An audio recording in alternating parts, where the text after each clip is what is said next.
नमस्कार बच्चों। आज हम कक्षा 7वीं के पाठ 3 हिमालय की बेटियों के प्रश्न उत्तर डिस्कस करेंगे। प्रश्न अभ्यास लेख से। प्रश्न 1।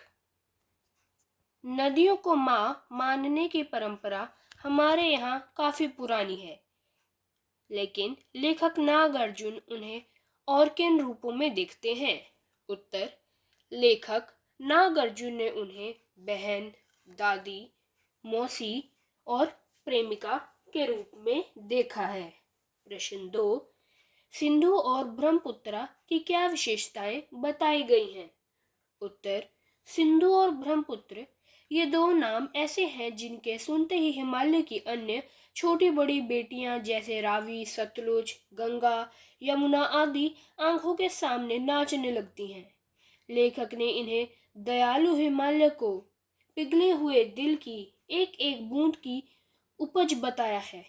इनके रूप इतने लुभावने हैं कि समुद्र भी इन्हें अपने आगोश में लेने पर अपने आप को सौभाग्यशाली समझता है। प्रश्न 3। काका कालेलकर ने नदियों को लोकमाता क्यों कहा है? उत्तर। नदियां जीवनदायिनी हैं। ये अपने जल से पूरे संसार को सींचती हैं। इनका जल भूमि की उर्वरा शक्ति बढ़ाने में अहम भूमिका निभाता है। मानव ही नहीं अपितु पशु पक्षी, पेड़ पौधे आदि के लिए जल बहुत जरूरी है, जो हमें इन्हीं स्रोतों से प्राप्त होता है। इतना ही नहीं, कल कारखानों से निकलने वाले विष रूपी प्रदूषित रसायन आदि जो परमाणु विस्फोट से कम नहीं है, को अपने आगोश में लेकर नदियां पूरे विश्व को जीवन प्रदान करती हैं। अपने तो खुद सारे दुख दर्द सहती हैं, लेकिन विश्व पर आंच तक नहीं आने देती।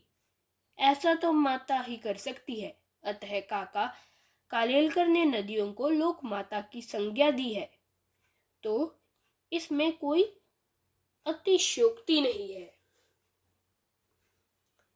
प्रश्न 4। हिमालय की यात्रा में लेखक ने किन किन की प्रशंसा की है? उत्तर। हिमालय की यात्रा में लेखक ने नदियों, झरनों, हिमालय की बर्फीली चोटियों, गगनचुंबी पर्वतों, विशाल मैदानों, सागरों तथा महासागरों की भूरी भूरी प्रशंसा की है। लेख से आगे। प्रश्न 1। नदियों और हिमालयों पर अनेक कवियों ने कविताएं लिखी हैं। उन कविताओं का चयन कर उनकी तुलना पाठ में निहित नदियों के वर्णन से कीजिए। प्रश्न 2। गोपाल सिंह नेपाली की कविता हिमालय और हम पढ़िए। हिमालय को कवि किस रूप से प्रस्तुत करता है? उसकी तुलना प्रस्तुत पाठ के हिमालय वर्णन से कीजिए। उत्तर। ब्रह्मपुत्र, व्यास, चेनाब, सिंधु, काबुल इन नदियों को हमारे यहाँ पुल्लिंग अर्थात नद माना गया है। हिमालय लेखक नागार्जुन और उनका रिश्ता भाई और दोस्तों का बनेगा। प्रश्न 3। यह लेख 1947 में लिखा गया था। तब से हिमालय से निकलने वाली नदियों में क्या क्या बदलाव आए हैं? उत्तर। हिमालय से निकलने वाली नदियों में काफी बदलाव आए हैं। नदियों पर बांध बनाकर उसके पानी का सदुपयोग करके बिजली बनाई जाती है। इन नदियों का पानी सिंचाई के काम में भी लाया जाता है। इन नदियों में अत्यधिक प्रदूषण भी फैल गया है। प्रश्न 4। अपने संस्कृत शिक्षक को कक्षा में बुलाकर मेघदूत पर चर्चा करें और उनकी मदद से मानचित्र पर उन बिंदुओं को अंकित करें जिनसे यक्ष अपने दूत को गुजरने की सलाह देता है। प्रश्न 5। मानो तो मैं गंगा माँ हूँ, न मानो तो बहता पानी। इस गाने में गंगा से इंसान के किस तरह के रिश्ते बनते हैं? अलग अलग समुदाय के लोग गंगा से किस तरह के रिश्ते महसूस करते होंगे? उत्तर। इस गाने में गंगा से इंसान के मौसी, दादी माँ और बहन का रिश्ता बनता है। अलग अलग समुदाय के लोग गंगा से बहन, माँ, मौसी, मामी, दादी आदि कई तरह के रिश्ते महसूस करते होंगे। अनुमान और कल्पना। प्रश्न 1। प्रस्तुत लेख में नदियों के दृश्य वर्णन पर बल दिया गया है। किसी नदी की तुलना अल्हड़ बालिका से कैसे की जा सकती है? कल्पना कीजिए।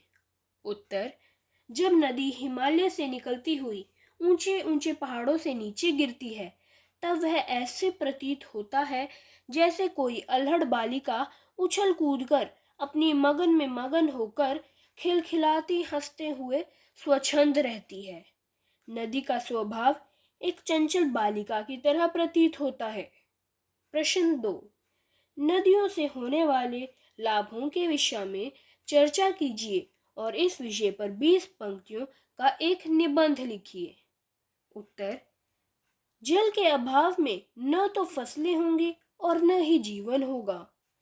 जीवन देने वाला जल नदियों से ही मिलना संभव है।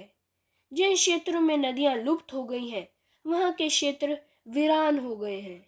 यह स्पष्ट है कि नदियों से ही हमारा कल्याण संभव है। नदियों के अभाव में संपूर्ण प्राणी जगत नष्ट हो जाएगा। नदियां हमें पीने के लिए पानी ही नहीं, पेट भरने के लिए अन्न, पहनने के लिए कपड़ा, रहने के लिए आवास देती हैं। नदियों के बिना जीवन नीरस है। अब हम कुछ अतिरिक्त प्रश्न करेंगे। प्रश्न 1। प्रस्तुत निबंध में लेखक ने किसके बारे में वर्णन किया है? उत्तर: हिमालय से निकलने वाली नदियों के बारे में वर्णन किया है। प्रश्न 2। लेखक को नदियां किस भांति प्रतीत होती थी? उत्तर: संभ्रांत महिला की भांति। प्रश्न 3। लेखक किसके कंधे पर चढ़ा? उत्तर: हिमालय के कंधे पर। प्रश्न 4। लेखक किसके बारे में कहता है कि अभी तक मैंने उन्हें दूर से ही देखा था? उत्तर: नदियों के बारे में।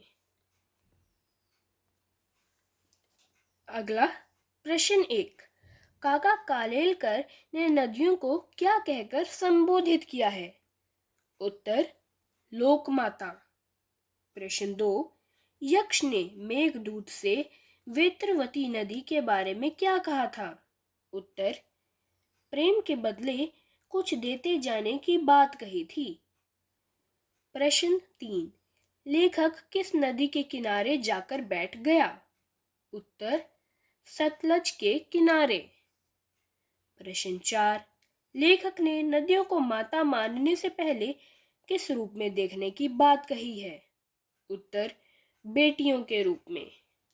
धन्यवाद बच्चों।